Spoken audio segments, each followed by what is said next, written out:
안녕하세요. 별아동아입니다. 오늘은 특별히 중국에서 전해 내려오는 옛 이야기 몇 편을 들려드릴게요. 중국은 아시다시피 세계 최대의 인구와 광대한 국토를 가진 나라지요.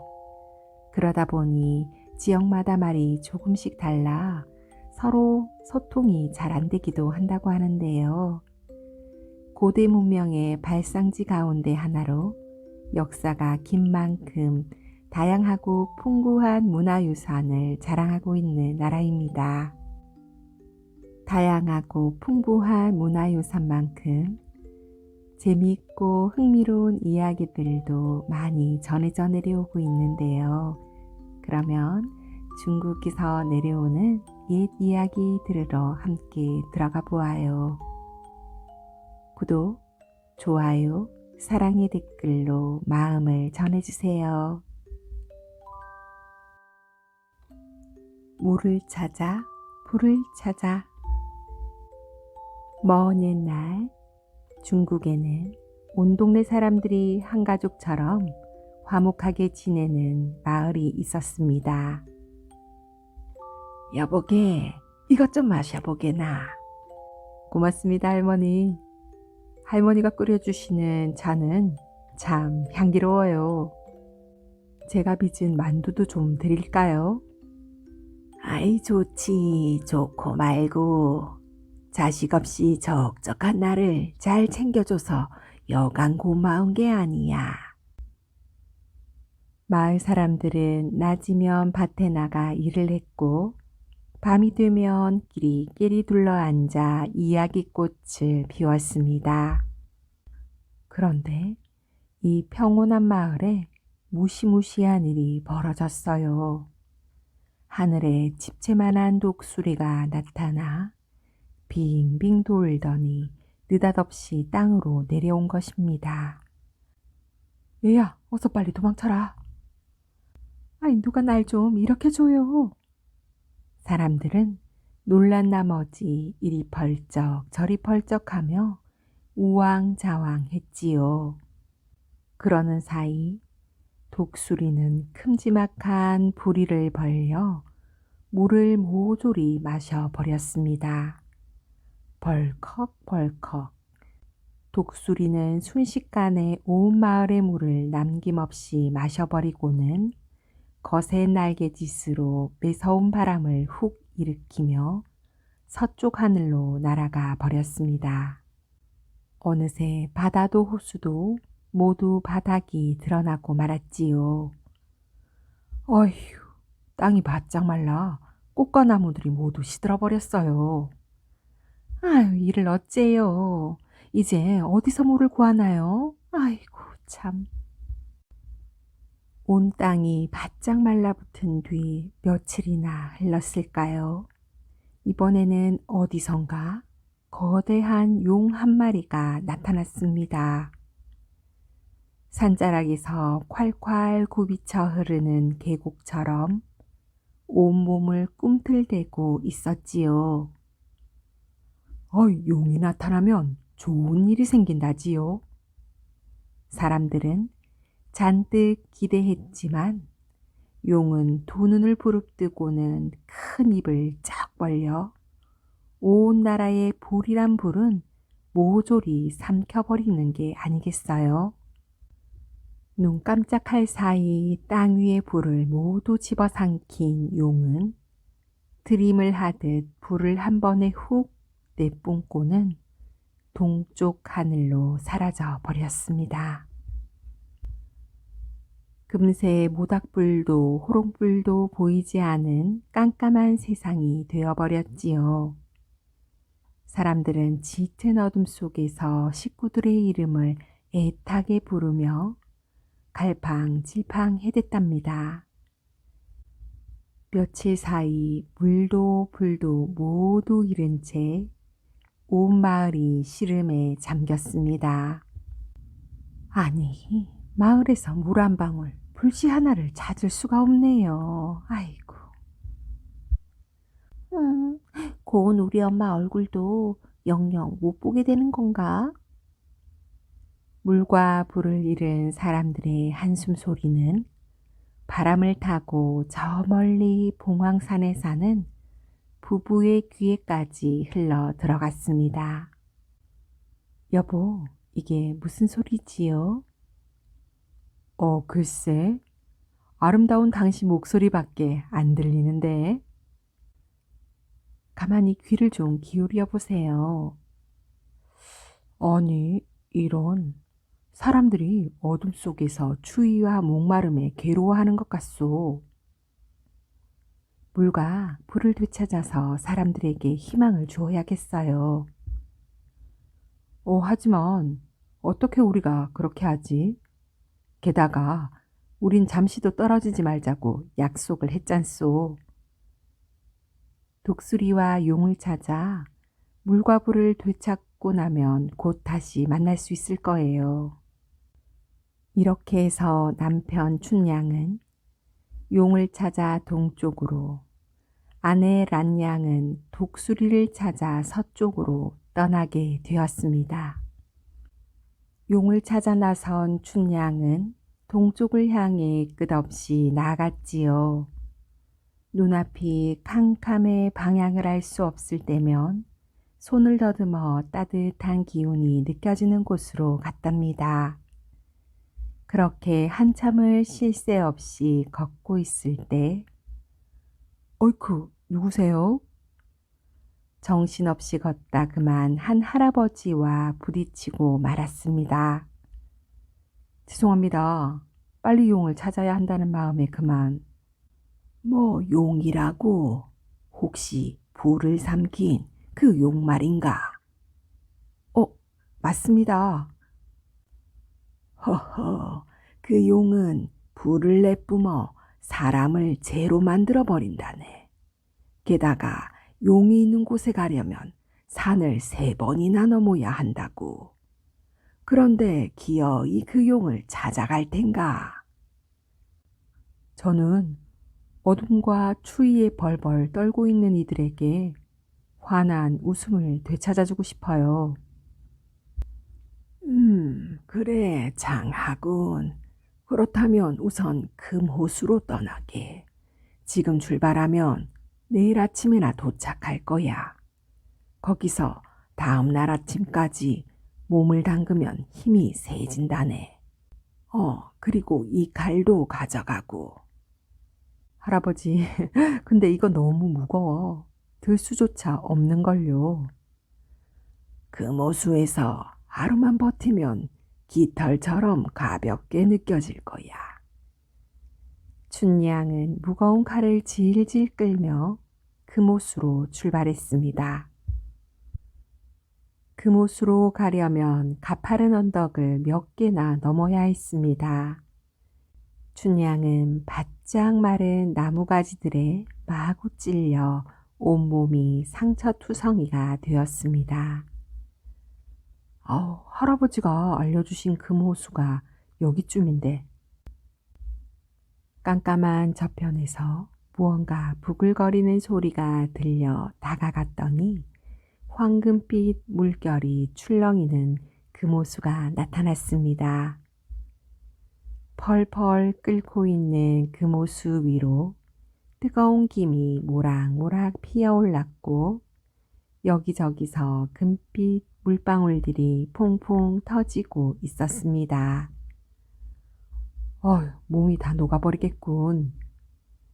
춘양은 겁이 덜컥 났지만 주위에 떨고 있는 사람들을 생각하면 망설일 수 없지 하면서 금호수 속으로 한 걸음 한 걸음 들어섰습니다. 너무 뜨거워서 견딜 수가 없구나. 그래도 조금만 더 참아보자. 부글부글 무섭게 끓어오르는 금호수 속에서 춘양은 이를 악물고 잘 참아냈습니다. 드디어 다음날 아침이 되었어요. 기운이 쭉 빠져있던 춘양의 몸이 금빛으로 변하기 시작했지요. 아랫배에서 뜨거운 기운이 불쑥 솟아나 온몸에 퍼지더니 팔에도 다리에도 힘이 불끈불끈 솟아났습니다. 춘향이 금호수를 훌쩍 뛰어나와 발을 굴렀더니 땅이 쩍쩍 갈라지고 드디어 용을 물리칠 수 있는 힘이 생겼구나 하고 소리치니 어두운 하늘의 목소리가 쩌렁쩌렁 울렸답니다. 쇠망치처럼 단단해진 팔로 돌기둥같이 무겁던 칼도 가뿐히 들어올릴 수 있었습니다. 마침내 춘향은 용을 잡으러 씩씩하게 동쪽으로 다시 떠났어요. 이제 높고 험한 산 따위는 문제도 아니었지요. 산 세 개를 쉬지 않고 뛰어넘어 갔습니다. 사람들에게 밝은 빛과 따뜻한 불을 꼭 되찾아 줄 거야. 춘향이 마음속으로 다짐하는 순간 눈앞에 어느새 용이 산다는 깊은 동굴이 나타났답니다. 용은 깊고 축축한 동굴 속에서 쿨쿨 잠을 자고 있었어요. 세상의 불을 몽땅 가져가서인지 숨을 쉴 때마다 코앞에 시뻘건 불덩이가 뿜어져 나왔고 몸을 꿈틀거릴 때마다 비늘 사이에서 후끈한 열기가 훅훅 솟아났지요. 사람들을 고통 속에 몰아놓고도 편안히 자고 있는 모습에 춘향은 성이 나서 버럭 소리를 질렀습니다. 네 이놈, 당장 일어나 나와 겨루어보자. 한편 서쪽으로 떠난 란양은 어떻게 되었을까요? 그녀도 허공 속을 더듬거리며 서늘한 기운이 느껴지는 쪽으로 열심히 뛰어갔습니다. 한참을 뛰고 있는데 어디선가 끌끌 혀차는 소리가 들려왔어요. 거기 누구 있나요? 섹시야말로 이 주위 속에서 어딜 가고 있는 게요? 어둠 속에서 한 할머니의 모습이 어렴풋이 보였습니다. 온 나라의 물을 다 마셔버린 독수리를 찾아가는 길이에요. 아니, 정말이요. 그 독수리는 날개짓 한 번에 사람들을 얼음 덩어리로 만들어버린다오. 게다가 독수리를 찾으려면 산을 3번이나 넘어야 하고 가지 않는 게 나을 텐데.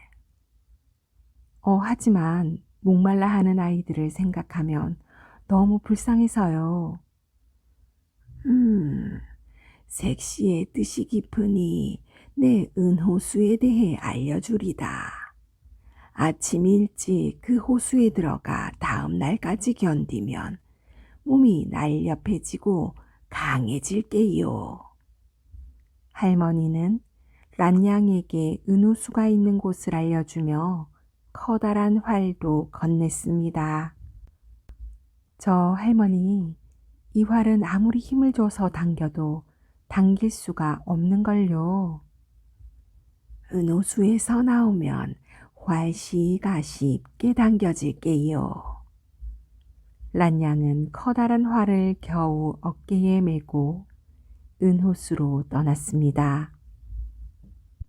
땅이 바짝 말라있던 터라 조금만 걸어도 흙먼지가 크게 일어나 란양은 눈도 제대로 뜨지 못하고 힘겹게 걷고 또 걸었습니다.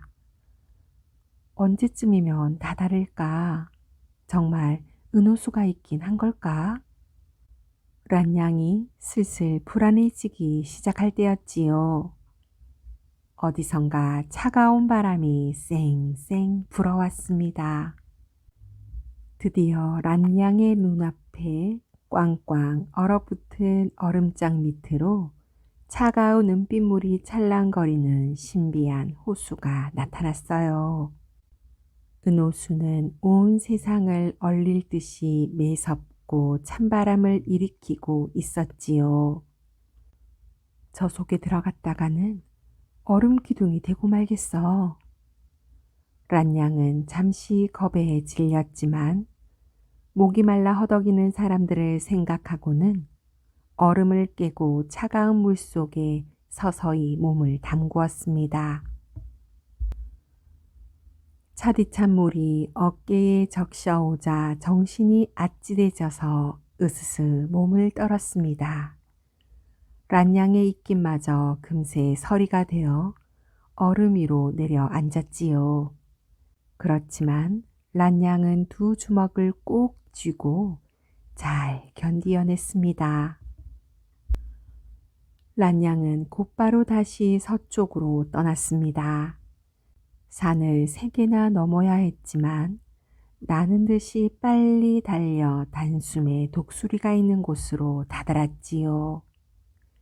독수리는 까마득히 높은 산꼭대기의 커다란 둥지에서 푸푸 소리를 내며 골아 떨어져 있었습니다.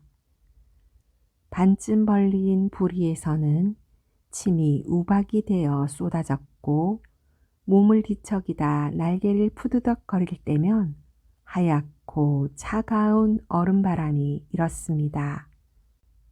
온 세상을 괴로움 속에 몰아넣고도 태연히 잠을 자는 모습에 란양은 화가 나 큰 소리로 외쳤습니다. 이 괘씸한 독수리 같으니라고 어서 일어나거라. 동시에 란양은 바로 산꼭대기로 펄쩍 뛰어올랐습니다. 깜짝 놀라 잠에서 깬 독수리는 가소롭다는 듯 란양을 바라보았지요. 란양은 잽싸게 몸을 날리며 활시위를 당겼습니다. 핑 하고 화살은 보기 좋게 독수리의 이마에 정확히 꽂혔습니다. 독수리도 지지 않고 후룩 날아올라 뾰족한 부리로 란양을 쪼으려고 했습니다. 또 날카로운 발톱으로 핥히려고도 했지요. 하지만 바람보다 더 빠른 란양은 요리조리 잘 피해 다녔습니다. 그러자 독수리는 얼음 바람을 일으키려고 커다란 날개를 척 치켜들다가 란양을 향해 내리쳤습니다. 네가 아무리 날개짓으로 눈보라와 우박을 뿌린다 해도 날 이길 수 없을 것이다. 란양은 휘몰아치는 얼음바람 속을 뚫고 뛰어올라 독수리의 이마에 꽂힌 화살을 붙잡고 재빨리 등에 올라탔습니다. 독수리가 마구 몸을 흔들어댔지만 깃털을 꽉 잡고 있는 란양을 떨어뜨릴 수는 없었습니다. 란양은 독수리 등 위에서 깃털을 하나씩 뽑기 시작했어요. 깃털은 신기하게도 하얗고 아름다운 눈꽃으로 변해 보슬보슬 땅으로 떨어져 버렸습니다. 독수리가 계속 몸을 세차게 흔들어대자 란양은 깃털을 한 움큼씩 뽑아 탐스러운 눈송이로 만들어냈지요. 털이 계속 뽑히자 사나운 독수리도 더 이상 고통을 견딜 수는 없었습니다. 불이 죽은 채 잘못을 빌듯이 란양 앞에 머리를 숙였습니다. 네가 이렇게 잘못을 깨달았으니 사람들도 널 용서해 줄 것이다. 그럼 마셔버린 물을 다시 돌려주어라. 그러자 독수리는 으르르르 이상한 소리를 내더니 마신 물을 모조리 울컥울컥 토해냈습니다. 이제 땅에서는 시냇물이 다시 흐르고 옥달샘에도 물이 가득 채워졌습니다. 사람들에게 물을 찾아주었으니 나는 그리운 춘향을 찾아 떠나야겠구나. 독수리야, 나를 남편이 있는 동쪽으로 데려다 주겠니? 란양이 이마에 화살을 빼주며 말하자 독수리는 선뜻 등을 내밀었습니다. 란양을 태운 독수리는 동쪽을 향해 훨훨 날개짓하며 하늘로 날아 올랐습니다.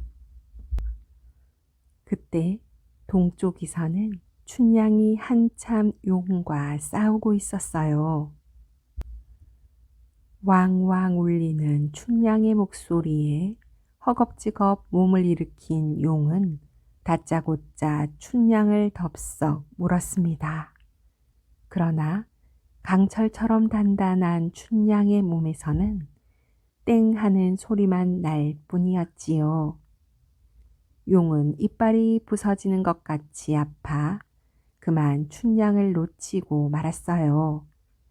그 틈을 타 춘향은 칼을 들어 용의 긴 수염을 싹둑 잘라버렸습니다. 수염을 자르자 어지러워진 용은 춘향을 향해 뜨거운 불을 정신없이 내뿜었어요. 하지만 춘향은 끄떡하지 않고 불길 속을 헤치고 들어갔지요. 하얀 재로 만들어버리겠다고? 어림도 없다. 춘향은 용의 뿔을 잡고 등에 척 올라탔습니다. 다급해진 용이 마구 꿈틀거렸지만 춘향은 무쇠 같은 두 다리로 용의 목을 꽉 쥐고는 바짝 달라붙었지요. 이제 너의 잘못을 뉘우칠 테냐. 춘향은 호통을 치며 용의 비늘을 하나하나 떼어내어 날려버렸습니다. 비늘은 살며시 하늘 위로 올라가 반짝이는 별이 되어 총총 하늘에 박혔지요.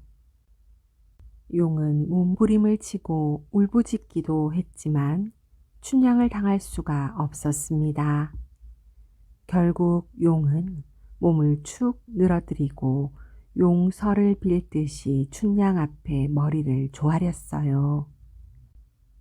네가 진심으로 뉘우쳤으니 사람들도 기뻐할 것이다. 이제 사람들에게 불을 돌려주어야지. 춘향이 말을 꺼내기가 무섭게 용은 칵칵대더니 드디어 삼켰던 불을 울컥울컥 모조리 개워냈습니다. 땅에서는 마른 장작에 불이 피어올랐고 호롱불도 다시 밝혀졌어요. 아, 비로소 사람들의 한숨소리가 거치겠구나. 이제 사랑하는 나의 아내 란양을 찾아가야겠지. 용아, 내가 서쪽으로 떠나야 하는데 도와주겠니? 여자용은 바로 춘향을 등에 데우더니 서쪽 하늘을 향해 헤엄치듯 유유히 날아갔습니다. 춘향은 용을 타고 서쪽으로, 란양은 독수리를 타고 동쪽으로 날아갔지만 까마득히 높고 끝없이 넓은 하늘에서 둘은 그만 엇갈리고 말았어요. 란양이 혹시 독수리에게 잡혀간 것일까? 아니면 날 찾아 동쪽으로 떠난 것인가? 춘향 도대체 어디 있나요? 구름 속에 있나요? 아직도 용과 함께 힘겹게 싸우고 있나요? 춘향은 란양이 그리워 텅 빈 하늘을 하염없이 헤맸고 란양도 눈물을 뚝뚝 흘리며 하늘을 돌고 또 돌았습니다. 아름다운 나의 아내 란양을 꼭 찾아야 하는데 나의 사랑 춘향을 끝내 만나지 못하면 어떡하나. 한편 땅에서는 물과 불을 되찾은 사람들이 기쁨을 나누며 행복하게 지내고 있었습니다. 그러던 중 춘향과 란양의 가슴 아픈 이야기를 듣게 되었지요. 우리가 도와줄 방법이 없을까? 하늘의 여신께 빌어보는 건 어때? 하늘의 여신님, 우리 착한 춘향과 란양이 꼭 만나게 해주세요. 사람들의 간절한 기도는 이윽고 하늘의 여신에게 전해졌습니다. 춘향은 사람들에게 밝고 따뜻한 희망을 주는 해가 되고 란양은 모든 이들에게 부드럽게 감싸는 달이 되어 온 세상을 비추어라. 하늘의 여신은 춘향과 란양을 해와 달로 만들어주고 어느 한날은 둘이 만날 수 있도록 해주었습니다. 이렇게 해서 세상에 해와 달이 생겨난 거지요. 사람들은 환히 떠오르는 금빛 해를 보며 희망을 품고 휘영청 밝은 은빛 달을 보며 소원을 빌기 시작한 것도 이때부터였습니다. 행복의 꽃. 옛날 중국 어느 마을에 화메이라는 아가씨가 살고 있었어요. 화메이는 해처럼 환한 얼굴에 달처럼 부드러운 눈빛을 가진 아름다운 아가씨였지요. 얼굴만 예쁜 게 아니라 마음까지 비단같이 고와서 뭐든 좋은 게 생기면 자기보다 남을 먼저 챙겼습니다. 게다가 부지런하기는 좀 부지런했게요. 해가 질 때까지 논이며 밭일이며 쉬지 않았습니다. 마을 사람들은 그런 화매일을 입에 침이 마르도록 칭찬했어요. 어른들은 며느리를 삼고 싶어 안달이 날 지경이었지요. 이 마을 저 마을 할 것 없이 화매일을 좋아하는 젊은이들은 정말 많았습니다. 그중 옆마을에 사는 춘알이라는 젊은이는 벌써 오래전부터 화매일을 짝사랑하고 있었어요. 한데 가진 게 별로 없는 터라 그저 먼 발치에서 화매일을 지켜볼 수밖에 없었습니다. 춘알은 매일같이 소를 끌고 뒷산으로 올라가 혹시 화매이가 보이지 않을까 하고 옆마을을 열심히 내다보곤 했지요. 그러다가 주위에 누군가 나타나기라도 하면 겸연쩍은 듯 얼른 소를 끌고 산을 내려왔어요. 나 19이 되던 해에 어머니는 딸을 시집 보내기로 마음먹었습니다. 이 소문은 봄바람처럼 살랑살랑 젊은이들의 마음을 흔들어 놓았습니다. 드디어 신랑감을 고르는 날이었어요. 저마다 한껏 멋을 낸 젊은이들 사이로 곱게 차려입은 화매이가 사뿐히 걸어 나와 이렇게 말을 했습니다. 저는 으리으리한 집도 예쁜 보석도 원하지 않아요. 제가 갖고 싶은 것은 어두운 데서 빛을 내는 구슬인 야광주와 금바늘 그리고 금실 뿐입니다. 저는 이 세 가지 보물을 찾아오시는 분과 결혼을 하겠어요. 화매이의 말이 끝나자마자 젊은이들의 얼굴빛이 어두워졌어요. 그리고는 하나둘씩 풀이 죽어 자리를 뜨고 말았지요. 야광주의 빛을 받으면서 금바늘에 금실을 꿰어 수놓은 꽃은 모든 사람들을 행복하게 만든다는 옛말이 있었어요. 한데 그 세 가지 보물이 어디에 있는지는 동해에 사는 선인만이 알고 있는 데다가 그걸 찾으러 간 사람들 모두 도중에 죽거나 너무 무서워 도망을 쳤거든요. 어느새 모두가 떠나고 춘알만이 남았습니다. 춘알은 부끄러운 듯 화매이에게 다가가자 조심스럽게 말을 건넸습니다. 저는 옆마을에 사는 춘알이라고 합니다. 아가씨를 오래전부터 좋아하고 있었어요. 춘알의 말을 듣고 화매이는 얼굴을 발그레 붉혔습니다. 사실 화매이도 이 젊은이를 오랫동안 마음속에 그리고 있었거든요. 춘알님, 저도 당신을 지켜보고 있었답니다. 부디 그 세 가지 물건을 찾아 저의 남편이 되어주세요. 그때까지 당신을 기다리겠습니다. 둘은 그제야 서로의 마음을 확인하고는 아쉬운 작별을 했습니다. 이튿날 추날은 어머니가 싸준 만두를 둘둘 말아 가지고는 동해를 향해 길을 떠났어요. 추날은 왠지 모르게 발걸음이 무척 가벼웠습니다. 천리길도 한 걸음에 다다를 수 있을 것만 같았지요. 햇볕이 쨍쨍 내리쬐는 여름날, 추날은 며칠째 먹지를 못하고 계속 걷기만 했습니다. 다리는 후들후들 떨리고 눈앞은 뱅글뱅글 돌았지만 화매이를 사랑하는 마음 하나로 힘을 내어 걷고 또 걸었지요. 어느덧 무섭게 내리쬐던 태양이 먼 산 너머로 사라지자 추날도 이제는 좀 쉬었다 가야겠다 하며 주위를 둘러보았습니다. 때마침 저 멀리 자그마한 불빛이 새어나오는 게 보였어요. 추날은 반가운 마음에 불빛을 쫓아 단숨에 뛰어갔습니다.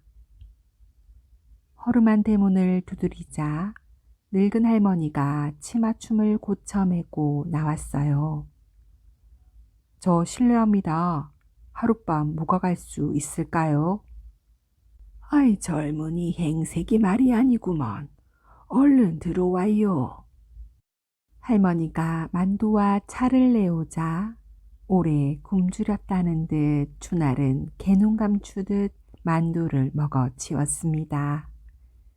젊은이 그동안 제대로 먹지 못했나 보구먼. 대체 어디를 가는 길이기에 그리 고생을 하는 거요? 네, 동해로 선인을 만나러 가는 길이에요. 화매이 아가씨에게 귀한 보물을 가져다 드려야 하거든요. 아이 그랬구먼. 선인을 만나러 간다니. 그러면 내 부탁 한 가지만 들어주오. 네, 말씀해 보세요, 할머니. 무슨 부탁이세요? 선인을 만나거든 우리 아이가 다 컸는데도 왜 아직 말을 못하는지 물어봐 주구려. 걱정 마세요, 할머니. 제가 꼭 물어봐 드릴게요. 기운을 되찾은 추날은 또다시 동해를 향해 힘차게 걸어갔습니다. 아직도 갈 길은 멀었지만 화매이를 생각하면 온몸에 힘이 불끈 솟았어요. 그런데 갑자기 비가 억수같이 쏟아지기 시작했습니다. 그까지 비쯤이야 무시하고 그냥 가려고 해도 주먹만한 빗방울이 머리를 퍽퍽 쳐드는 바람에 추날은 한 발짝도 움직일 수가 없었습니다. 급한 마음에 어디 비를 피할 데가 없을까 주위를 둘러보았지요. 마침 그때 저 멀리 허름한 원두막이 보였어요. 추날은 그 원두막으로 냅다 달려갔습니다. 그곳에는 한 할아버지가 앉아 있었습니다. 할아버지, 여기서 잠시 비를 좀 피할 수 있을까요? 어이, 얼른 들어오게나. 벌써 흠뻑 젖었구먼. 하늘이 어두우면 빨리 집으로 돌아갈 일이지. 이리 비를 쫄딱 맞으면서 대체 어디를 가는 것인가? 동해로 선인을 만나러 가는 길입니다. 사랑하는 화매이 아가씨에게 귀한 보물을 가져다 드려야 하거든요. 아이 동해라. 갈 길이 멀구먼 젊은이. 선인을 만나러 간다고 하니. 네, 부탁 하나만 들어주겠나. 우리 집에 10년이나 된 누에가 2마리 있는데 왜 아직까지 씨를 토하지 않느냐고 선인께 물어봐 줬으면 좋겠구먼. 네, 이렇게 비를 피하게 도와주셨으니 당연히 물어봐 드려야지요. 걱정 마세요, 할아버지. 다시 날이 개자 추날은 걸음을 재촉했습니다. 그런데 도중에 그만 큰 강에 가로막히고 말았어요. 밤새 내린 비 때문에 강물이 엄청 불어나 있었거든요. 게다가 물살이 어찌나 빠른지 도저히 건널 수가 없었습니다. 추날은 어쩔 줄 몰라 망설이고 있었어요. 그때 커다란 잉어 한 마리가 다가와 말했습니다. 제가 좀 도와드릴까요? 그래, 잉어야. 날 좀 도와다오. 동해에 선인을 만나러 가야 하는데 강물을 건널 수가 없구나. 선인이라고요? 그럼 제 부탁 하나만 들어주세요. 저는 수천 년을 살았는데도 아직 용이 되지 못하고 물고기 몸으로 강 이곳저곳을 떠돌고 있습니다. 저희 친구들은 천년을 살고도 용이 되어 하늘로 모두 올라갔는데 전 아직까지 이렇게 강을 왔다 갔다 하고 있어요. 그렇구나. 알았다. 물어봐 줄게. 추날이 승낙하자 잉어는 추날을 등에 태우고 강을 건넜습니다. 동해를 향해 열심히 걷던 어느 날 어디선가 비릿한 냄새가 추날의 코끝을 간지렸어요. 혹시나 하는 마음에 뛰어가 보니 눈앞에 푸른 바다가 파란 하늘처럼 넘실넘실 펼쳐져 있지 뭐예요. 저 멀리 수평선은 하늘과 맞닿아 있고 허연 파도가 밀려왔다가 밀려가고 밀려갔다가 다시 밀려왔어요. 드디어 동해에 다다른 추날의 마음은 벅차 올랐지요. 이렇게 아름다운 곳에 살고 있는 선인이라면 세 가지 보물이 어디 있는지 분명히 알고 계실 거야. 추날은 기쁜 마음에 크게 소리쳤습니다. 동해의 선인님, 어디 계십니까? 선인을 뵈려고 천리길을 달려왔습니다. 추날의 말이 끝나자마자 펑 하는 소리와 함께 허연 연기 속에서 흰 수염을 길게 늘어뜨린 선인이 나타났어요. 선인은 추날을 보자 빙그레 웃으며 말했습니다. 그래, 무슨 일로 날 찾는 것인가? 추날은 기뻐하며 할머니와 할아버지 그리고 잉어가 부탁한 것들을 하나하나 물어보았어요. 그리고는 화메이 아가씨가 말한 귀한 물건에 대해서도 이야기했지요. 선인은 인자하게 웃으며 할머니, 할아버지 그리고 잉어의 물음에 답해준 뒤 자네의 소원을 내 들어주지. 그 아름다운 아가씨는 틀림없이 자네의 아내가 될 걸세. 하고는 어디론가 사라져 버렸습니다. 선인님, 동해의 선인님, 그게 대체 무슨 뜻입니까? 어떻게 화메이가 제 아내가 된다는 것입니까? 선인님. 추날은 목이 터져라 선인을 불러보았지만 소용이 없었습니다. 이 일을 어쩐담? 아직 세 가지 보물이 어디에 있는지 듣지 못했는데. 추날은 눈앞이 깜깜해졌습니다. 고향에 돌아가서 사랑하는 화메이에게 뭐라고 말을 해야 할지 걱정이 태산 같았습니다. 하지만 마음 착한 추날은 다른 대답들이라도 들어 다행이라고 생각했지요. 그리하여 속상한 마음을 뒤로 한 채 서둘러 왔던 길을 되돌아갔습니다. 할아버지와 할머니, 잉어에게 선인의 대답을 얼른 들려주고 싶었거든요. 강가에 다다른 추날에게 제일 먼저 잉어가 꼬리를 흔들며 다가왔어요. 추날님, 빨리 말씀해 주세요. 선인께서 뭐라고 하시던가요? 너의 몸속에 있는 붉은 구슬을 토해내면 된대. 그러면 몸이 가벼워져서 용문을 뛰어넘어 용이 될 수 있다고 하시더라. 추날의 말이 끝나기도 전에 잉어는 몸을 파닥파닥 뒤척여 몸속에 있던 붉은 구슬을 토해냈습니다. 그러자 그 구슬은 추날의 발 앞에 또르르 하고 굴러 떨어졌습니다. 정말 몸이 가벼워졌어요.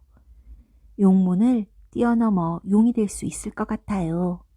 보답으로 그 붉은 구슬을 드릴게요. 추날은 한사코 사양했지만 잉어의 간절한 마음을 거절할 수가 없었습니다. 그래서 보따리에 붉은 구슬을 고이 넣고는 또다시 길을 떠났지요. 이번에는 가수원에서 할아버지를 만났습니다. 이복의 젊은이, 선인께서 뭐라고 하시던가? 네, 노예 두 마리를 한 곳에 기르니까 게을러져서 실토하는 것을 잊어버린 거랍니다. 서로 멀리 떼어 놓으시면 실을 토할 거라고 하셨어요. 어이, 그래. 그러면 한 마리는 딱히 둘 데가 없는데. 옳지. 자네에게 이 누에를 한 마리 주면 되겠구먼. 내 달리 선물할 것도 없고 해서 마음이 쓰였는데 말이야. 추날은 한사코 사양했지만 할아버지의 따뜻한 마음을 거절할 수가 없었습니다. 그래서 보따리에 누에를 넣고 또다시 길을 떠났어요. 는 초가집에 들려 할머니를 만났습니다. 여보게 젊은이, 선인께서 뭐라고 하셨는고? 아들 목에 바늘이 걸려 있으니 그걸 뽑아주면 말을 할 수 있을 거라고 합니다. 할머니는 당장 아들을 불러 입을 크게 벌리게 했습니다. 그랬더니 과연 목 안에 바늘이 꽂혀 있지 뭐예요. 할머니가 재빨리 바늘을 뽑아내자 아들은 곧 말을 할 수 있게 되었어요. 할머니는 뛸 듯이 기뻐하셨어요. 아이고, 정말 고맙구먼. 정말 고마워. 젊은이 덕에 우리 아들이 말을 할 수 있게 되었어. 내 다른 건 선물할 것이 없으니 이 바늘이라도 가져가구려. 추날은 이번에도 사양했지만 할머니의 간곡한 부탁을 그냥 지나칠 수가 없었습니다. 그리하여 보따리에 바늘을 넣고 고향으로 발걸음을 옮겼습니다. 추날은 하루라도 빨리 화매이를 만나고 싶은 마음에 밤낮을 가리지 않고 길을 재촉했어요. 비록 세 가지 보물을 찾지는 못했지만 선인의 말대로 분명 화매이가 자기 아내가 될 거라는 확신이 들었습니다. 그러던 어느 날 밤 추날이 잠시 잠을 청하려고 길가에 누우려고 하는데 메고 왔던 보따리에서 번쩍번쩍 빛이 나지 뭐예요. 깜짝 놀라 보따리를 풀어보았더니 글쎄 붉은 구슬이 영롱한 빛을 내뿜는 야광주가 되어 있었습니다. 그리고 게으른 누에는 가는 금실을 토해내고 있었어요. 뿐만 아니라 시뻘겋게 녹슬었던 바늘은 반짝반짝 금바늘이 되어 있지 않겠어요. 추날은 너무 기뻐 덩실덩실 춤이라도 추고 싶었습니다. 이제야 화매와의 약속을 지킬 수 있게 되었으니까 말이에요. 추날은 나는 듯이 길을 달려 마침내 고향에 이르렀습니다. 추날이 마을 어귀에 다다르자 화메이가 깜짝 놀라 달려왔습니다. 추날님, 추날님 맞으신가요? 무사히 돌아오셔서 정말 다행이에요. 둘은 다시 만난 기쁨으로 가슴이 메었습니다. 추날은 화메이의 손을 꼭 잡아 주었어요. 그리고는 보따리에서 3가지 보물을 꺼내어 보여주었지요. 화메이는 뺨이 발갛게 물들었으며 기뻐서 어쩔 줄을 몰라 했습니다. 처음 약속한 대로 두 사람은 그렇게 부부가 되었어요. 혼인을 하는 날, 추날은 좋아 입이 귀에까지 걸렸대요. 그런 추날을 바라보는 화메이의 얼굴에도 방실방실 미소가 넘쳤습니다. 두 사람이 혼인한 다음 날부터는 어디선가 그윽한 꽃향기가 마을 구석구석을 채우더니만 거짓말처럼 모든 사람들이 정말로 행복하게 살았대요. 추날과 화메이 부부가 야광주의 빛을 받아 금바늘에 금실을 꿰어 행복의 꽃을 수놓았기 때문이라고 합니다. 금비녀와 싱찬. 중국 동쪽 지방 항저우라는 곳에 시우라는 호수가 있습니다. 먼 옛날 그 고장 사람들은 필요한 것을 글로 적어 그 호수에 띄우곤 했어요.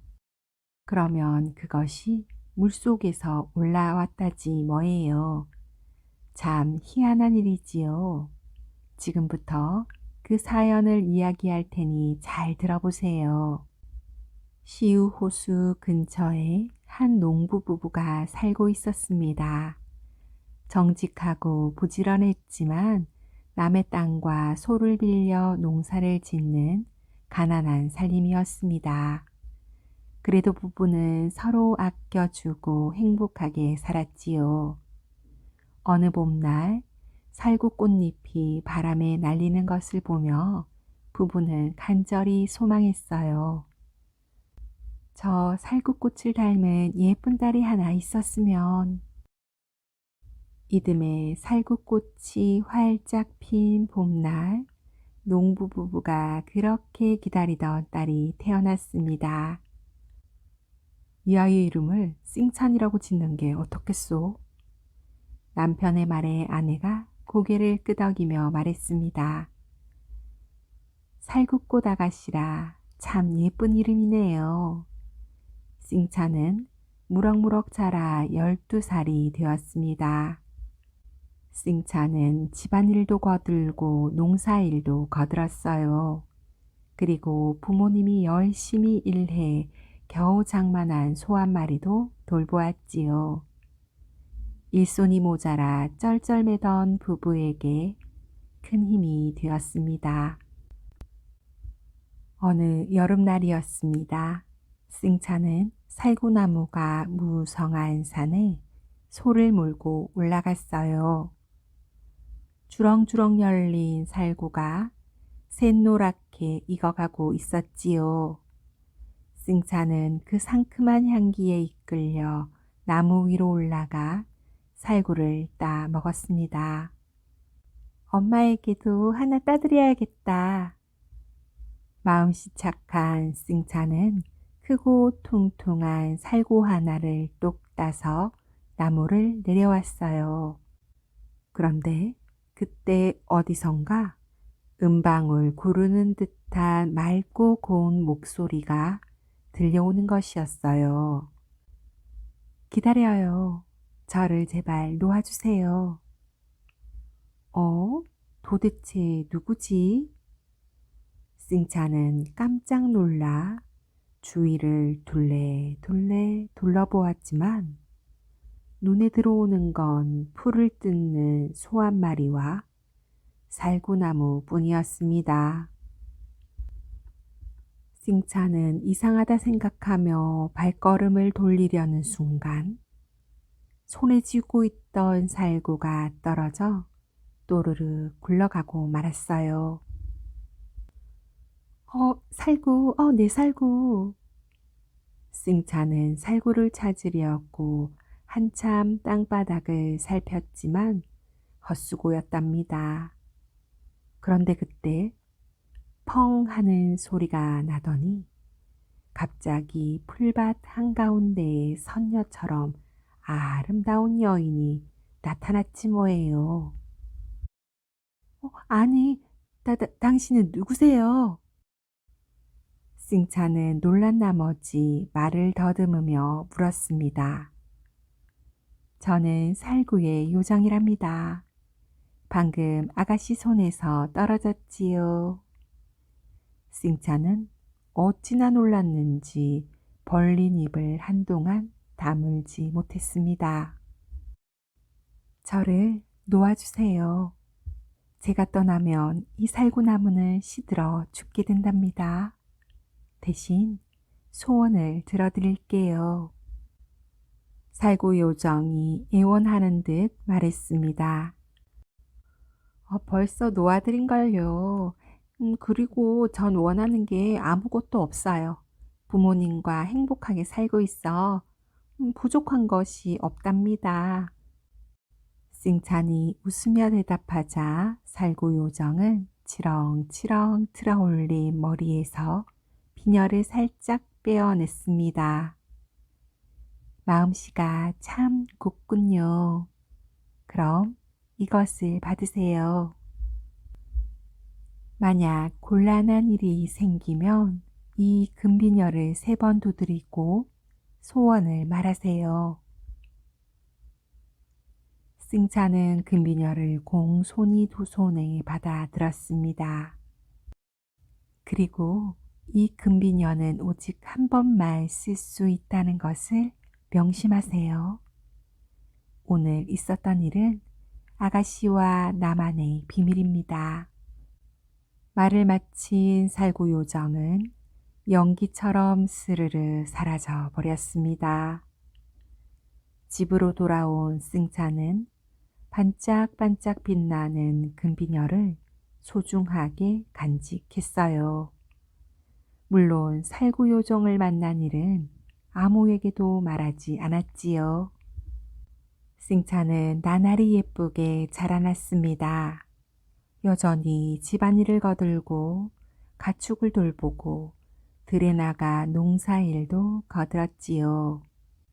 그런데 승찬이 15살이 되던 해였어요. 아버지가 이름 모를 병에 걸려 시름시름 앓다가 끝내 세상을 떠나고 말았습니다. 어머니 슬퍼하지 마세요. 이제부터는 제가 아버지 몫까지 일할게요. 또 어머니를 정성껏 모실게요. 승차는 자신의 슬픔은 꾹 참고 어머니를 위로했어요. 그리고 더욱 열심히 일을 했답니다. 낮에는 거친 땅을 갈아 밭을 만들고 그 밭에 씨를 뿌리며 거름과 물을 주고 풀을 뽑았습니다. 그리고 밤에는 호롱불 밑에서 실을 자 천을 짰지요. 모든 일에 정성을 듬뿍듬뿍 쏟아 부었습니다. 어느 날 승차는 밭에서 쑥쑥 자란 채소들을 흐뭇하게 바라보고 있었어요. 그런데 멀리 서쪽 밭에서 일을 하고 있는 한 사람이 눈에 들어왔습니다. 묵묵히 일하고 있는 저 사람은 누구지? 그날부터 승차는 그 청년을 눈여겨보게 되었어요.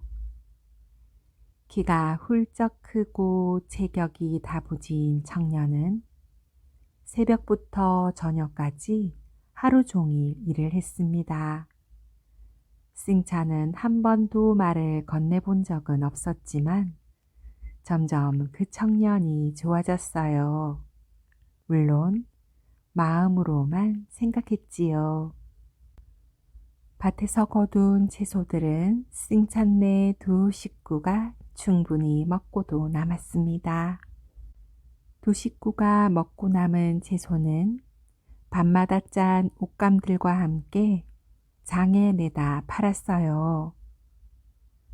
싱찬이 키운 채소는 값도 싸고 맛도 아주 좋더라고요. 그뿐이 아니야. 싱찬이 짠 옷감은 얼마나 튼튼하고 깨끗한지 몰라. 일솜씨만 있는 게 아니고 또 어찌나 영리한지요. 게다가 얼굴 또한 꽃같이 아름답지. 온 마을에 싱찬을 칭찬하는 소리가 자자했어요. 마을 청년들은 그런 싱찬을 보려고 집 앞을 기웃기웃 거렸지요. 여기저기 싱찬을 며느리로 달라는 사람들도 줄을 섰답니다. 하지만 싱찬의 어머니는 딸을 시집 보내는 게 아쉬웠어요. 그래서 줄줄이 찾아오는 사람들을 모두 돌려보냈지요. 아이, 싱찬은 아직 어려서 내 곁을 떠나지 않으려고 합니다. 그렇지만 언제까지 나이 찬 딸을 붙들고 있을 수는 없었습니다. 얼마 뒤 어머니는 결국 싱찬을 시집 보내기로 마음 먹었어요.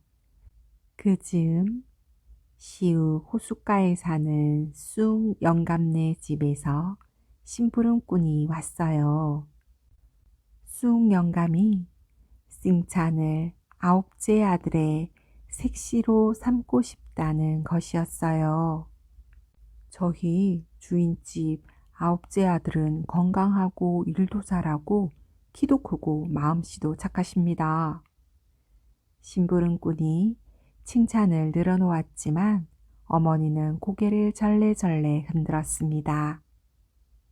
아이, 그 집은 안 돼요. 식구가 너무 많아 우리 싱찬이 고생을 할 거예요. 그때 싱찬이 눈을 동그랗게 뜨고 물었어요. 아홉째 아들이라면 혹시 서쪽 밭에서 말없이 일하는 얼굴이 거무스레하고 키가 훤칠한 사람 아닌가요? 그러자 심부름꾼이 손뼉을 탁 치며 말했습니다. 예, 맞아요, 맞아. 바로 그 사람입니다. 싱찬은 새벽부터 저녁까지 말없이 일하던 그 청년의 얼굴이 떠올랐어요. 멀리서 바라만 보았던 청년의 집에서 이렇게 혼잣말이 오가다니 정말 꿈만 같았지요. 싱찬은 어머니께 얼른 말했어요. 어머니, 저는 형제가 없어서 그동안 너무 외로웠어요. 가족이 많은 집으로 시집가고 싶어요. 그리고는 심부름꾼에게 말했어요. 저희 어머니와 함께 살도록 해주세요. 그러면 혼인을 하겠어요. 얼마 뒤 싱찬은 마음속으로만 사랑을 키웠던 그 청년, 송 영감의 9번째 아들과 혼인을 했습니다. 두 사람은 금실 좋은 부부로 온 마을에 소문이 났어요. 싱찬은 윗사람들에게는 정성으로 대했고 아랫사람들에게는 사랑으로 대했지요. 어렵고 힘든 일은 도란도란 의논하며 정하였고 집안일도 고루고루 공평하게 나누어서 했습니다. 식구가 많아 티격태격 말다툼이 있을 법도 했지만 단 한 번도 그런 일이 없었습니다. 알뜰살뜰한 싱찬의 살림 솜씨로 재산도 나날이 늘어났습니다. 곳간에는 곡식들이 그득그득 쌓여갔지요. 아이고, 복덩어리야 복덩어리. 아이, 쏙냥갑네. 칭찬이 들어오고 나서 집안이 활짝 피었네요. 어이, 어디 송영감네 집안뿐인가? 온 마을에 복을 받은 거지. 칭찬이 우리한테 좀 잘해. 마을 사람들은 모이기만 하면 칭찬의 칭찬으로 이야기꽃을 피웠습니다. 칭찬은 가족뿐만 아니라 이웃 사람들도 하나하나 잘 챙겨 주었어요.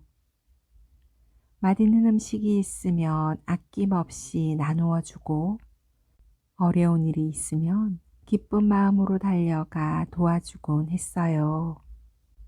어떤 사람이든 부족한 것이 있으면 척척 내어주고 쌀이든 연장이든 망설이지 않고 빌려주곤 했답니다. 칭찬에 대한 소문은 사람들의 입에서 입으로 전해져 황제의 귀에까지 들어갔어요. 욕심 많은 황제는 예쁘고 영리한 칭찬을 자기 곁에 두고 싶었습니다. 칭찬을 나에게 데려오너라. 왕비로 삼아야겠다. 황제의 말에 대신이 곤란한 듯 말했습니다. 폐하, 칭찬은 결혼한 여자입니다. 만약 억지로 끌고 온다면 백성들의 원방이 클 것입니다. 그렇다면 당장 좋은 수를 생각해 보아라. 황제는 칭찬을 얼른 궁으로 불러들이고 싶어졌어요. 대신은 음흉한 미소를 지으며 황제의 귀에 대고 속닥속닥 귓속말을 했습니다. 허허, 그거 참 좋은 생각이구나. 지금 당장 시후호수로 가거라. 황제가 보낸 신하가 도착하자 온 마을이 술렁술렁거렸습니다. 모두들 좋은 일이려니 하고 기뻐했어요. 신하는 숭영감네 집을 찾아가 황제의 본분을 받도록 했습니다. 황제의 명령을 어기면 어떻게 되는지 모두 알고 있겠지. 신하가 거들먹거리며 말하자 식구들은 바짝 긴장을 했습니다. 너희 가족들이 서로 도우며 집안을 일으켰다고 들었다. 그리하여 황제께서 상으로 이 살구를 내리셨으니 온 식구가 골고루 이 은혜를 나누도록 하여라. 만약 단 한 사람이라도 살구가 돌아가지 않는다면 큰 벌을 면치 못할 것이다. 신하의 말에 송영감네 가족들은 어쩔 줄 몰라 쩔쩔맸습니다. 아, 예? 이 작은 살구를 어떻게 나누어 먹는단 말입니까? 우리 식구는 모두 50명이 넘는데요. 그러나 살구를 받아든 칭찬은 전혀 놀라는 기색이 없었어요. 잠시 생각에 잠기더니 곧 고개를 끄덕거렸어요. 칭찬은 커다란 솥을 가져와 물을 가득 붓고 팔팔 끓이기 시작했어요. 그런 다음 살구를 잘게 으깨 넣었지요. 금세 향긋한 살구차가 만들어진 것이었어요. 자, 황제께서 내리신 살구차이옵니다. 온 가족이 살구차를 정성껏 마셔서 황제의 은혜를 골고루 나누었지요. 어른, 아이 할 것 없이 모두 50명이 넘게 마시고도 살구차는 많이 남았습니다. 신하는 하는 수 없이 터덜터덜 궁으로 돌아갔습니다. 황제에게 보고할 일이 걱정이었지만 한편으로는 감탄하지 않을 수 없었지요. 어이, 칭찬, 과연 듣던 대로 아름답고 슬기롭기도 하구나. 뭐라, 빈손으로 돌아왔다고.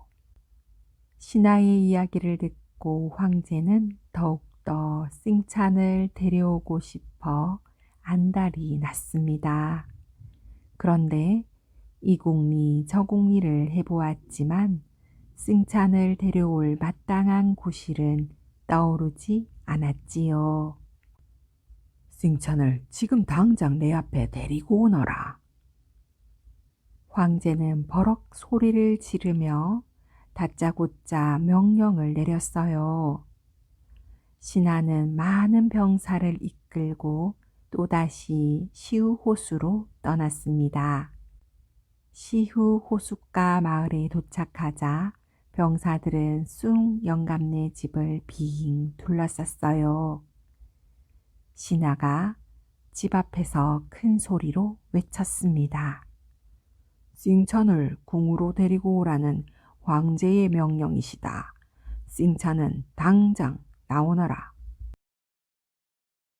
아이고, 이게 무슨 날벼락이란 말입니까?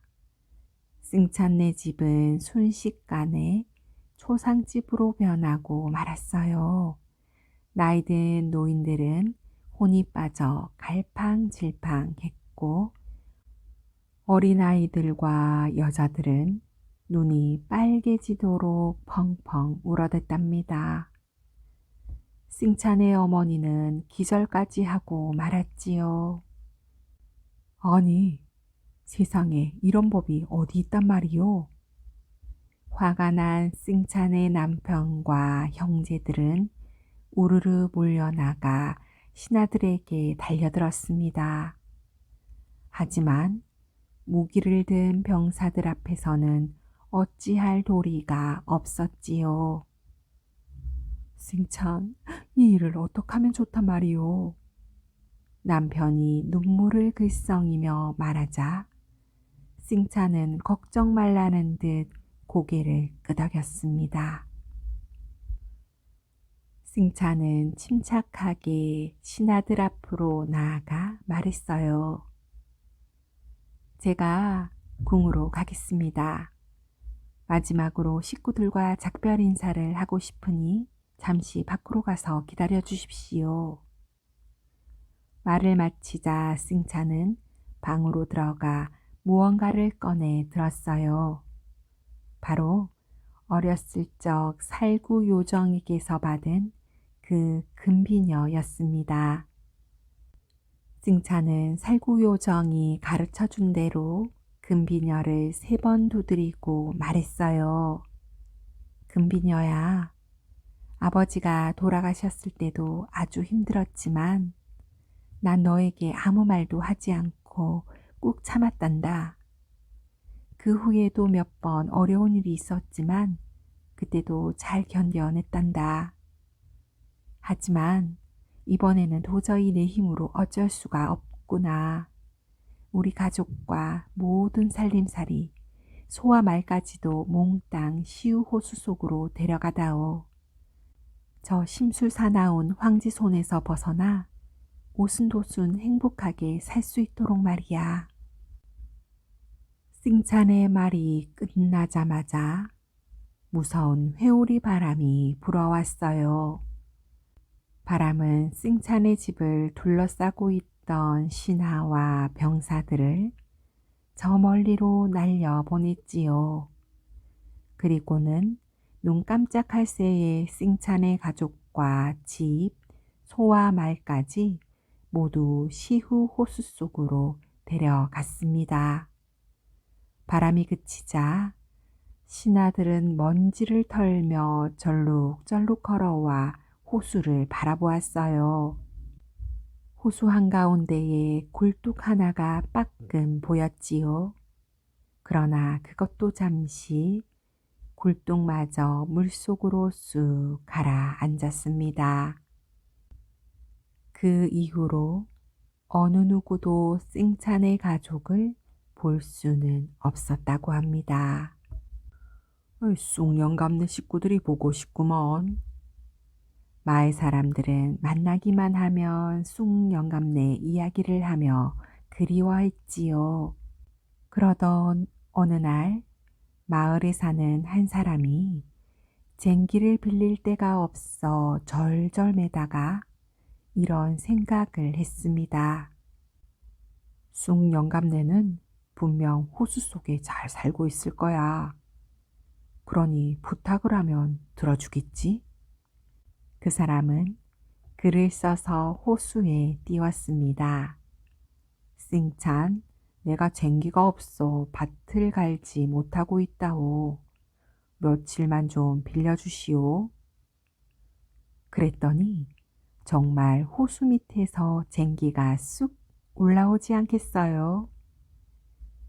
그때부터 마을 사람들은 필요한 게 있으면 글을 써 호수에 띄우곤 했다고 합니다.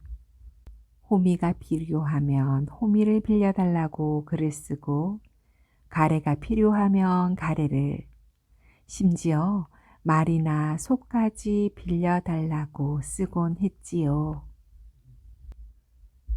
호수 속에 살면서도 싱차는 여전히 마을 사람들에게 베풀고 나눠주고 빌려주곤 했어요. 마을 사람들도 그런 싱찬에게 모두 고마워했지요. 그렇게 세월이 한참 흐른 후였습니다. 어떤 한 마을 사람이 싱찬네에서 접는 의자 4개를 빌렸다가 그만 욕심이 생겨 돌려주지 않은 거예요. 그 일이 있은 후부터는 마을 사람들이 아무리 글을 띄워도 호수 위로 아무것도 떠오르지 않았다고 합니다. 호랑이 왕자. 깊은 숲 속에 어느 호랑이 한 마리가 있었습니다. 호랑이는 무척 슬펐어요. 사냥꾼이 와서 새끼들을 죽여버렸거든요. 어미 호랑이는 새끼들을 구할 수가 없었지요. 그날부터 호랑이는 미움과 슬픔이 가득한 마음으로 사람들이 사는 마을 어귀를 어슬렁거리며 맴돌았습니다. 어느 날 저녁 호랑이는 마을을 공격했어요. 집을 부수고 사람과 가족을 먹어치웠지요. 하지만 마음이 달래지기는커녕 오히려 더 괴로웠습니다. 다음날 호랑이는 다른 마을을 습격했고 다른 날은 또 다른 마을을 짓밟았습니다. 밤이면 사방에서 두려움에 휩싸여 비명소리가 들려왔어요. 왕은 군사를 불러모았고 그리고 유명한 라오라오 할머니를 불렀습니다. 라오라오 할멈은 대나무 막대기와 돌멩이로 앞날을 내다볼 줄 알았거든요. 전하, 군사를 보내지 마십시오. 그러면 호랑이는 더욱 사나워질 것입니다. 호랑이의 마음을 달랠 수 있는 길은 단 한 가지. 왕자님을 호랑이에게 바치는 것입니다. 라오라오 할멈이 말했어요. 그러자 왕이 놀라며 소리쳐 물었습니다. 아니, 내 아들을 바치라고? 네, 전하. 하지만 맹세컨대 왕자님께는 결코 나쁜 일이 생기지 않을 것입니다. 라오라오 할멈이 대답했습니다. 왕과 왕비는 마음이 찢어질 듯 괴로웠습니다. 하지만 어린 왕자 외는 슬퍼하지도 무서워하지도 않은 것 같았어요. 왕자가 따뜻한 물로 목욕을 하고 나오니 보따리가 꾸려져 있었습니다. 왕비는 웬에게 옥구슬 목걸이를 건네주며 말했어요. 아들아, 어디에 있든 이 어미가 언제나 너와 함께 있을 거란다. 날이 밝자 왕은 웬을 큰 숲속까지 데려다 주었습니다. 이제부턴 너 혼자 가야 한다. 이 다리를 건너면 호랑이가 사는 곳이 나올 것이다. 하지만 겁내지 말아라. 너에게는 결코 나쁜 일이 생기지 않을 것이야. 겁나지 않아요. 웬이 대답했어요. 웬은 다리를 건너 숲속으로 들어갔습니다. 웬은 한참을 걸어갔어요. 그러다 지쳐 나무 둥치에 누워 잠이 들어버렸지요. 호랑이가 웬의 냄새를 맡았습니다. 호랑이는 웬에게 다가가 덮치려다가 갑자기 멈칫했습니다. 그러더니 자기 새끼들에게 했던 것처럼 웬을 살짝 물어 들어 올렸어요. 그 순간 호랑이의 마음속의 분노가 모두 사라졌지요. 호랑이는 아주 조심스럽게 웬을 바닥에 내려놓았습니다. 그러더니 자기도 그 곁에 누워 웬을 따뜻하게 감싸주었어요. 배고프지 않아요? 잠에서 깬 웬은 보따리에서 먹을 것을 꺼내 호랑이에게 건네며 물었습니다. 궁궐에서 추는 춤이에요. 출 줄 알아요? 하지만 호랑이는 아무 대꾸도 하지 않았어요. 호랑이는 웬을 데리고 산속 깊이 들어가 어느 동굴 앞에 갔습니다. 동굴로 들어가니 호랑이가 사는 곳이 나왔습니다. 너무나 놀랍고 멋진 곳이었지요. 웬은 감탄했어요. 어느 날 호랑이가 낮잠을 자고 있을 때였습니다.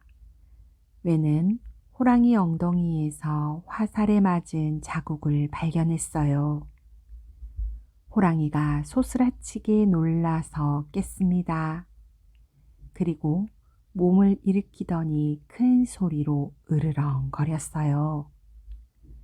상처에 대한 기억이 마음속의 분노를 되살렸던 것이에요.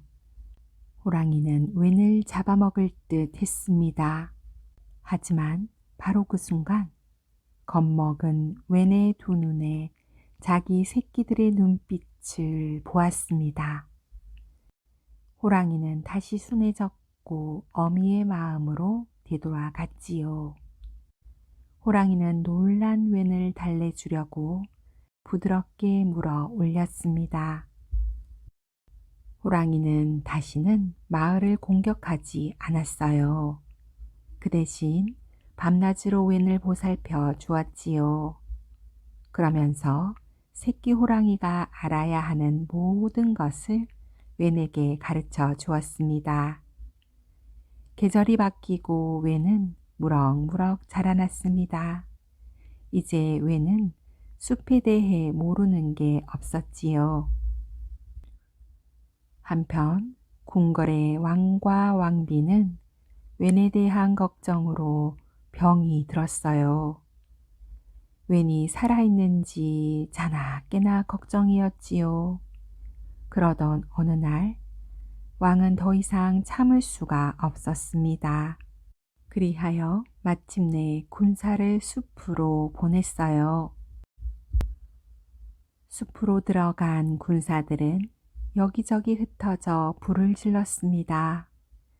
웬과 호랑이는 궁지에 몰렸습니다. 웬은 호랑이를 보호하려고 앞으로 나섰어요. 쏘지 마세요. 모두들 물러서세요. 웬이 소리쳤습니다. 바로 그때 여자 목소리가 들려왔어요. 비켜라, 내가 앞으로 나가야겠다. 왕비였습니다. 왕비는 모여선 군사들을 제치고 웬을 향해 달려갔어요. 웬은 어머니의 얼굴을 금세 알아보았지요. 웬이 호랑이에게 말했어요. 어머니, 이분은 나의 또 다른 어머니입니다. 두 분이 모두 나의 어머니죠. 숲의 어머니, 그리고 궁궐의 어머니. 이제 전 궁궐로 돌아가 왕자가 알아야 할 것들을 배워야 해요. 하지만 숲에 자주 찾아올게요. 숲에서 깨우친 호랑이들의 지혜를 잊어버리고 싶지 않거든요. 호랑이는 천천히 사람들로부터 멀어져 숲속으로 사라져 버렸습니다. 해마다 웬은 호랑이를 만나러 갔습니다. 호랑이는 동굴 앞에서 웬을 기다리곤 했지요. 어느 날 웬은 아주 어린아이를 데리고 숲에 왔습니다. 그리고 호랑이에게 말했어요. 이 아이는 제 아들입니다. 어머니가 곁에서 이 아이를 키워주세요. 호랑이가 알아야 할 것들을 모두 배울 때까지요. 그러면 이 아이도 훌륭한 왕자가 될 수 있을 거예요. 숲으로 들어간 군사들은 여기저기 흩어져 불을 질렀습니다. 웽과 호랑이는 궁지에 몰렸습니다. 웽은 호랑이를 보호하려고 앞으로 나섰어요. 쏘지 마세요. 모두들 물러서세요. 웽이 소리쳤습니다. 바로 그때 여자 목소리가 들려왔어요. 비켜라, 내가 앞으로 나가야겠다. 왕비였습니다. 왕비는 모여선 군사들을 제치고 웽을 향해 달려갔어요. 웽은 어머니의 얼굴을 금세 알아보았지요. 웽이 호랑이에게 말했어요. 어머니, 이분은 나의 또 다른 어머니입니다. 두 분이 모두 나의 어머니죠. 숲의 어머니, 그리고 궁궐의 어머니. 이제 전 궁궐로 돌아가 왕자가 알아야 할 것들을 배워야 해요. 하지만 숲에 자주 찾아올게요. 숲에서 깨우친 호랑이들의 지혜를 잊어버리고 싶지 않거든요. 호랑이는 천천히 사람들로부터 멀어져 숲속으로 사라져 버렸습니다. 해마다 웽은 호랑이를 만나러 갔습니다. 호랑이는 동굴 앞에서 웽을 기다리곤 했지요. 어느 날 웽은 아주 어린아이를 데리고 숲에 왔습니다. 그리고 호랑이에게 말했어요. 이 아이는 제 아들입니다. 어머니가 곁에서 이 아이를 키워주세요. 호랑이가 알아야 할 것들을 모두 배울 때까지요. 그러면 이 아이도 훌륭한 왕자가 될 수 있을 거예요.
thank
you